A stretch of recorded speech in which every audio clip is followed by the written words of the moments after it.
Dining table దగ్గర పల్లవి, చంటి, చరణ్ అలాగే సుమలత ఉంటారనమాట. ఇక చంటి ఏమో చూసుకోకుండా ఏదో పడేయడంతోని అప్పుడు సుమలత ఫైర్ అవుతూ ఉంటుంది చంటి మీద. ఏంట్రా కళ్ళు కనిపించట్లేదా నీకు అని చెప్పి సుమలత అడుగుతూ ఉంటుంది చంటిని. సారీ మమ్మీ చూసుకోకుండా పడిపోయింది అని చెప్పి చంటి అంటూ ఉంటే అప్పుడు సుమలత కోపంతోని నీకెందుకు కనిపిస్తుందిలే, తిండి మీద ఉన్న ధ్యాస వేరే దాని మీద ఉంటే కదా, ఎప్పుడు చూసినా తిండి గోల్ తప్ప ఇంకేమీ లేదు, ఆ ఒళ్ళు పెంచుకోవడం తప్ప వేరే గోల్ అంటూ లేదు నీకు అని చెప్పి అంటూ ఉంటే, అదేంటి అత్తయ్య గారు అలా అంటారు అని చెప్పి అంటూ ఉంటుంది పల్లవి. ఏయ్ మధ్యలో మాట్లాడకు నువ్వు, నీకు మాత్రం ఏమైనా ఒళ్ళు తక్కువ ఉందా అని చెప్పి అంటూ ఉంటుంది సుమలత. అది కాదు మమ్మీ అని చెప్పి చంటి అంటూ ఉంటే, ఏయ్ మమ్మీ మమ్మీ అని ఏంటి, ఎన్నిసార్లు చెప్పాను, నువ్వు నన్ను మమ్మీ అని పిలుస్తుంటే ఒళ్ళంతా కంపరంగా ఉందని చెప్పి పిలవద్దని ఎన్నిసార్లు చెప్పాలి, అసలు నువ్వు నా కొడుకు అని బయట చెప్పుకోవాలంటే నాకు సిగ్గుగా ఉంది అని చెప్పి చీ అని చెప్పి అక్కడి నుంచి వెళ్ళిపోతుందనమాట సుమలత. ఇక సుమలత మాటలకి చాలా హర్ట్ అయిపోతాడనమాట చంటి.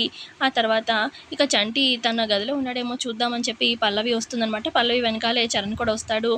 ఏంటి ఏం వెతుకుతున్నావు అని చెప్పి చరణ్ అనగానే, అదే చంటి రూమ్లో ఉన్నాడేమో చూస్తున్నానండి అనగానే, బయటికి వెళ్ళాడేమో అని చెప్పి అంటాడు చరణ్.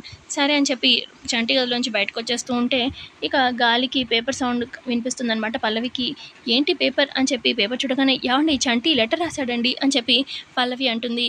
ఇక పల్లవి ఆ లెటర్ చదువుతుంది. ఆ లెటర్లో ఏమో, ప్రియమైన ఇంటి సభ్యులందరికీ నేనంటే ఇంట్లో అందరికీ ప్రేమ అనుకున్నాను, మమ్మీ నన్ను చాలాసార్లు తిట్టింది, కానీ ఈసారి చాలా హర్ట్ అయ్యాను అమ్మ మాటలకి, నన్ను మమ్మీ అని చెప్పి పిలవద్దని చెప్పి అంటుంది.